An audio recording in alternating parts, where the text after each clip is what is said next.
Hello aspirants, welcome to AQ IAS YouTube channel. This session is a part of our quick revision series Prelims Atulya. If you haven't watched our previous videos of Prelims Atulya, then you can definitely explore the playlist of this series. Now in today's session, we'll talk about Post Mauryan Period. And I'll suggest you that if you haven't watched Mauryan Empire session, then you can definitely watch that session before watching this video. Okay, because understanding post-Mauryan period will become easy if you have already watched our session on Mauryan Empire. So, after the death of Asoka, friends, the Mauryan Empire started declining. Why? Because his successors were not that strong. They were not that capable. They could not handle the vast Mauryan Empire. So, the northwestern region, it was slipping out of Mauryan period. And soon it was occupied by Sunga dynasty. Now as far as the southern region is concerned, Satavahanas, they established their rule in that region. So now I would like to emphasize that northwestern region, it was extremely affected by foreign invasions. Here I would like to tell you that Bactria region, it was ruled by Greek rulers. But they wanted to expand that region. But they wanted it to expand their rule. So they started moving towards northwestern India. And soon they invaded Afghanistan and Punjab and they occupied those regions. In fact, Demetrius, the Greek ruler, he sent two of his commanders, Apollodotus and Menander, for further conquest. So Apollodotus, he conquered the Sindh region. And Menander, he extended his rule up to Mathura. Here you must know, which is very important from Prelims perspective, his dialogue with Buddhist monk Nagasena. And this dialogue, this conversation between Menander and Nagasena, it was compiled in Milandapano. It was compiled in Milandapano, which is the Pali word. So, after Greek rulers, Sakas occupied the Bactria region. They captured Greek rulers, they had overthrown them from that region. But Sakas, you must remember this point, that Sakas, they also followed the footprints of Greek rulers.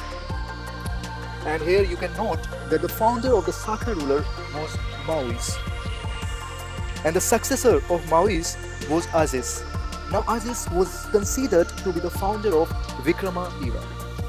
Okay, so after Sakas, now let's talk about Kushanas.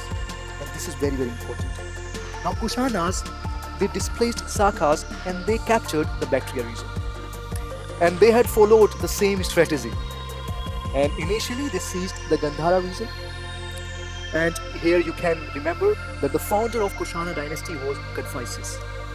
But the most important ruler was Kanishka. He was the founder of the Saka era, which starts from 78 AD.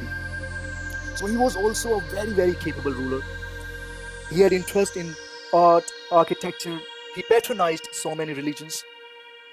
And he conquered, remember, he conquered Magda region.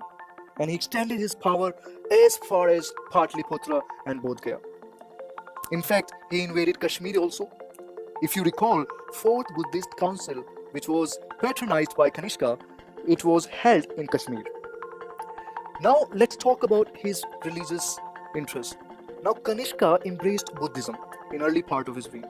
Although he patronized other religions too, he was a religiously tolerant ruler, so he supported other religions also. Now, so many Buddhist chatyas and viharas were built during his time. And we have already spoken about 4th Buddhist Council, which was patronized by Kanishka. Now here, something very interesting that you must be knowing. That Kanishka, he was defeated by the Chinese general Pancho. Although he was a very strong ruler, but initially he was defeated by the general Pancho. Now his capital, we all know his capital was Peshawar, modern day Peshawar, and Mathura was another important city in his empire.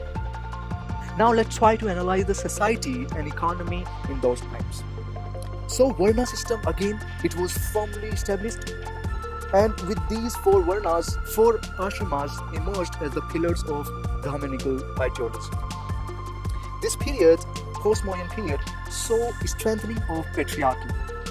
Now, as far as the trade is concerned, there was a magnificent progress in the fields of trade and industry.